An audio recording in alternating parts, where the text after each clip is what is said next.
پاکستان به ال سیمی فائنل لا کوالیفای کیږي چې انګلند له تقریبا 280 290 رنزونو باندې شکست ورکړي. اوس لږ ټایم مخکې په انډیا کې بابر اعظم خپل پریس کانفرنس کړی دی چې په دغه پریس کانفرنس کې بابر اعظم خپل پلان هم ویلی دی چې بالکل موږ به د دې میچ ګټلو کمپلیټ کوشش کوو. اوس دا میچ پاکستان ګټلی هم شي، مطلب پاکستان ته غټ سکور پکار دی چې پاکستان 400 پلس 450 پلس سکور وکړي او بیا انډیا 180 150 پورې ټول آوټ کړي، نو بیا پاکستان سیمی فائنل لا کوالیفای کېدی شي. د لپاره بابر اعظم چې کوم پلان جوړ کړی دی خو د میډیا کم پریس کانفرنس کوي کې لږ ډېر ډسکس کو خو کمپلیټ په نه ډسکس کړي، ځکه دا پلان داسې وي چې دا خلک د میچ نه مخکې نه ډسکس کوي، ځکه دا انټرویو دا چې کوم پریس کانفرنس وي دا اپوزیشن مطلب د انګلند ټیم والا به هم ګوري، نو هغه بیا د لپاره بیل پلان هم جوړول شي. اوس دا ولې پوسیبل د 450 سکور 400 سکور په دغه ګراوند باندې څنګه پوسیبل لګو؟ دا میچ کوم دی په کولکتا کې دی، ایډن ګارډن سټیډیم د کولکتا چې په دغه ګراوند باندې روهیت شرما په ځان باندې 264 رنونه کړي، په یوازې د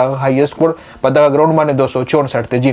په دغه ګراوند باندې انډیا الریډي 400 پلس سکور جوړ کړی دی یو ځل، مطلب پاکستان په هم جوړول شي. او د لپاره چې بابر اعظم کوم پلان جوړ کړي، نو بابر اعظم په خپل پلان کې وي چې موږ د لپاره خپل پلان جوړ کړی دی او کچري فخر زمان 20-30 اوره پورې په کریس باندې ایثار شو، نو بیا موږ دا اچیو کول شو. موږ چې دا کوم پلان جوړ کړی دا موږ اچیو کول شو. د لپاره موږ فخر زمان ته هم په خپل ټاسک ور کړی دی، افتخار ته هم یو خپل ټاسک ور کړی دی. دا دواړه موږ هیټینګ د لپاره دی، یو اند نه به وکټ ساريږي، بل اند نه به کمپلیټلی هیټینګ کیږي. موږ به دا نه کوو چې بس بیخي د صرف پوینټ د لپاره بس یو سمپل میچ کو، موږ به کوشش کوو چې دا چې موږ کوم پلان دی دا اچیو کو، او بالکل دا پوسیبل دی، مطلب دا امپوسیبل خبره نه ده چې پاکستان 450 پورې سکور وکړي. نو دا که چېرې تاسو کالکولیشن حساب سره وګورئ نو دا پوسیبل ده، خو چې بیا کله په ګراوند شي ان پیپر که تاسو وګورئ نو پوسیبل ده، خو په ګراوند باندې بیا دا پرفارمنس ورکول او دا پلان اچیو کول، دا ګول اچیو کول دا هم غواړي، ځکه چې دومره های سکور کول او بیا انګلند غونډې ټیم په 150 او 160 رن باندې ریسټریکټ کول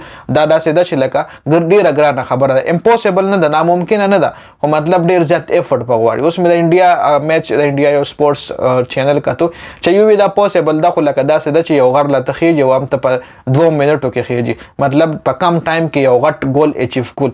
نو دا پاکستان لپاره مطلب دا نه چې پاکستان ټیم انپریډکټیبل دی، دا چې هم کې دی چې په 200 رن باندې د پاکستان ټوټل ټیم راټول شي، او د لپاره ټاس ګټل هم زیات ضروری دی. د پاکستان چې دا کم پلانینګ دی د لپاره ټاس ګټل ډیر زیات ضروری دی. پاکستان په پیله بیټینګ کوي نو له به های سکور کوي، نو بیا به ورپسې دی کوشش کوي چې انډیا په کم سے کم سکور باندې ریسټریکټ انډیا نه انګلند په کم سے کم سکور باندې ریسټریکټ ټول کلاړیان آوټ کی. خو که چېرې پاکستان ټاس بایل وړاندې بیټینګ انګلند وکړو، نو که انګلند 200 رنونه جوړ کړ 150 رنونه هم جوړ کړ، نو بیا پاکستان د 150 رنونه تقریبا 4 اوورونه کې را چیس کوي، نو البته پاکستان سیمی فائنل لا کوالیفای کیږي. 150 رنونه چرته په 4 اوورو کې چیس کیږي، دا خو په ټیپ بال کې هم نه چیس کیږي، نو دا خو لا هارد بال دی. ګورو به سخته ده، کلاډیانو پلان جوړ کړی دی، شی لګ داسې ګران غونته دی، خو ګورو به چې څه کیږي. میچ نه پاس په بیا ډسکشن کوو چې د پاکستان سره پلانینګ وایي هغه اچیو کو کنه. ډیره زیاته مننه د ویډیو کتلو. والسلام.